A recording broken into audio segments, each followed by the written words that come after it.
his eyes fixed ahead toward the promised land where equality is not only an aspiration, but a reality. They help define who we are, guide what we do, remind us of the work that history has given us in our own time. This year, the 4th of July is a day of special celebration, for we are emerging from the darkness of years, a year of pandemic and isolation, a year of pain, fear, and heartbreaking loss. Just think back to where this nation was a year ago. Think back to where you were a year ago. And think about how far we've come. From silent streets to crowded parade routes lined with people waving American flags. From empty stadiums and arenas to fans back in their seats cheering together again. From families pressing hands against a window to grandparents hugging their grandchildren once again. We're back traveling again. We're back seeing one another again. Businesses are opening and hiring again. It took a plan. We're seeing record job creation and record economic growth. The best in 4 decades, and I might add, the best in the world.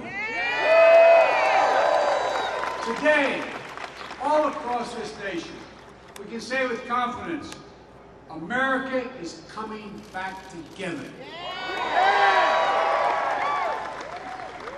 245 years ago, we declared our independence from a distant king. Today, we are closer than ever to declaring our independence from a deadly virus.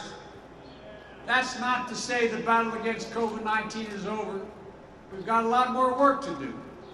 But just as our declaration in 1776 was not a call to action, not a reason for complacency or a claim of victory, was a call to action, the same is true today.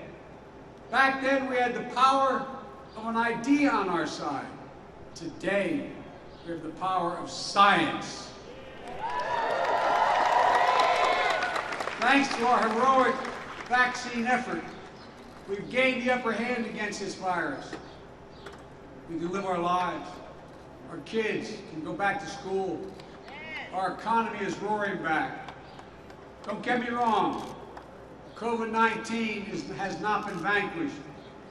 We all know powerful variants have emerged, like the Delta variant. But the best defense against these variants is to get vaccinated.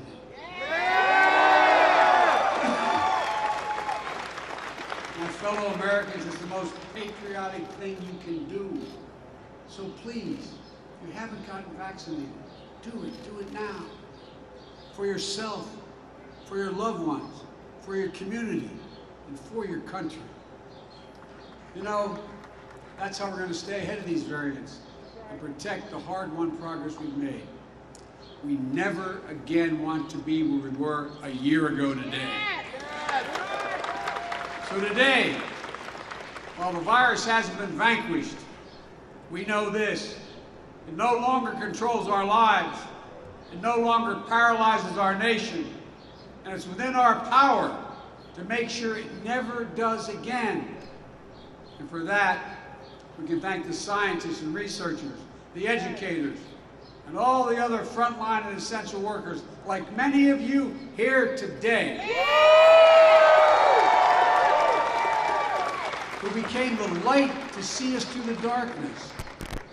I hope you know that you, the American people, have been part of one of the most remarkable achievements in American history. But in this moment of joy, we know that this day falls hard on all those who've lost a loved one.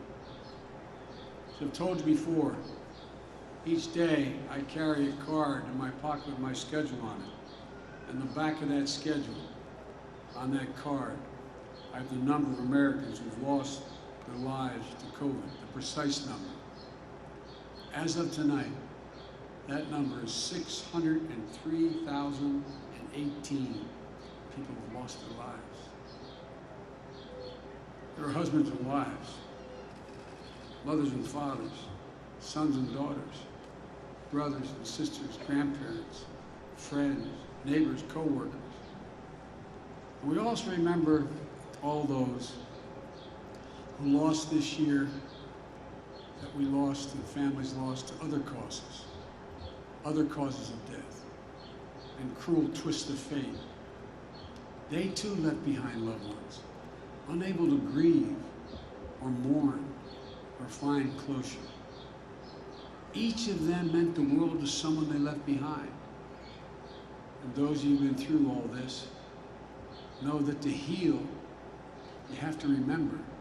We have to remember them. And we will. We'll commit to always remember them. That's what we'll do.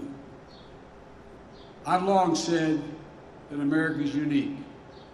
Unlike every other nation on earth, we were founded based on an idea.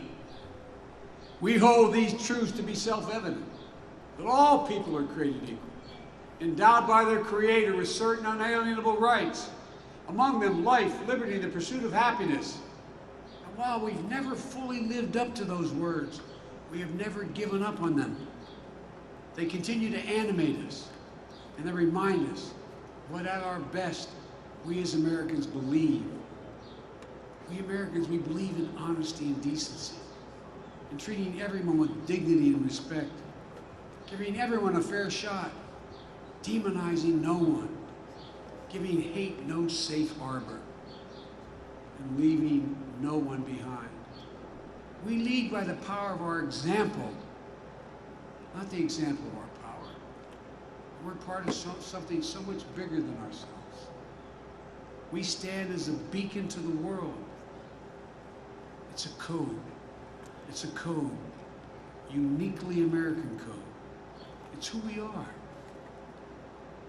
To all the service members and your families who are here tonight, today, all of you serving around the world, it's the greatest honor to serve as your Commander-in-Chief. Jill and I,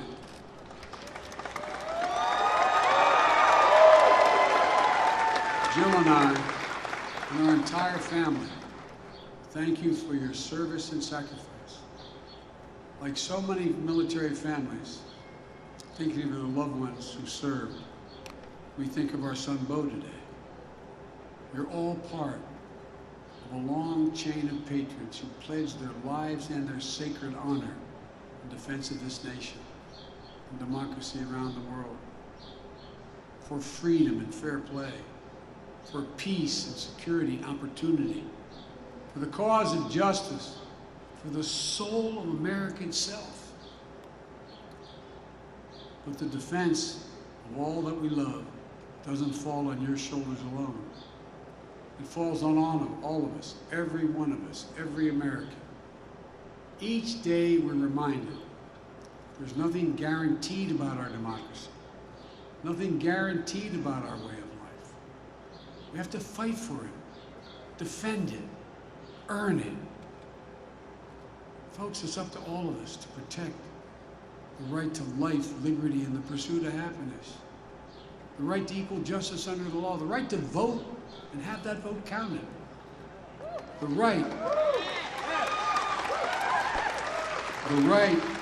to breathe clean air, drink clean water, and know that our children and grandchildren will be safe on this planet for generations to come.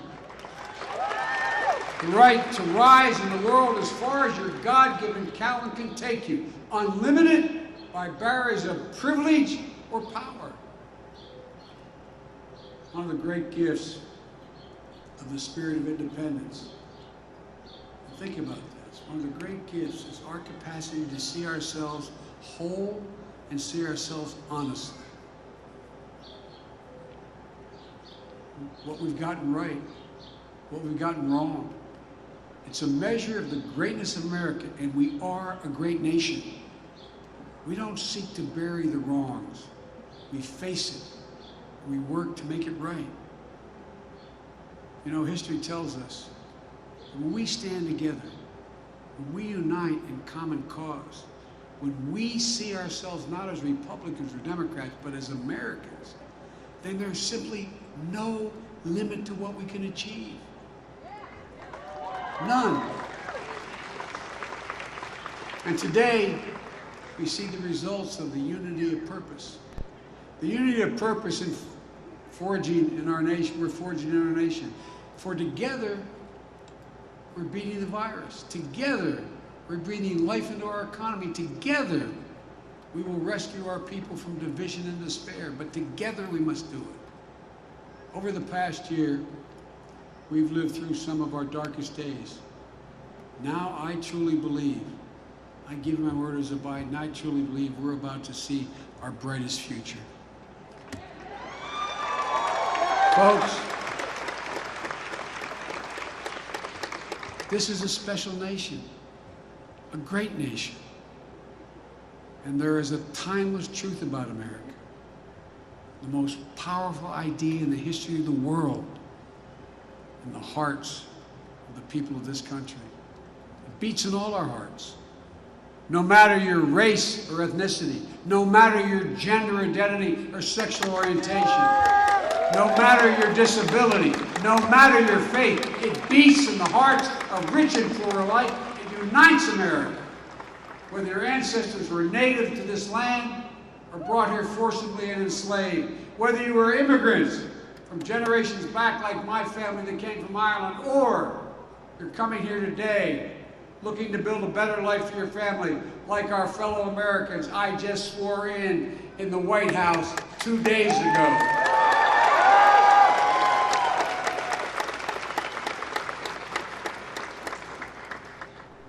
The American creed, we use that phrase, the American creed, is we're all equal, created equal. It was written a long time ago. But the genius is that every generation of Americans has expanded it wider and wider to include those who were excluded before. That's why it's never gathered dust in our history books. It's still alive today. Alive in our hearts, alive in the work of our hands, alive not only in the history we read, but in the history we're making. My fellow Americans, now, we are the guardians of that very idea of America. It's up to us to save it, to preserve it, to build on it. And I know we will. On this sacred day, I look out to those monuments on our National Mall and beyond them, into the hearts of our people across the land. And I know this, it's never ever been a good bet to bet against America. Never. We just have to remember who we are. We are the United States of America. And there's nothing we can't do if we do it together. Folks, happy 4th of July, America. God bless you all. And may God protect our troops. Thank you, thank you, thank you.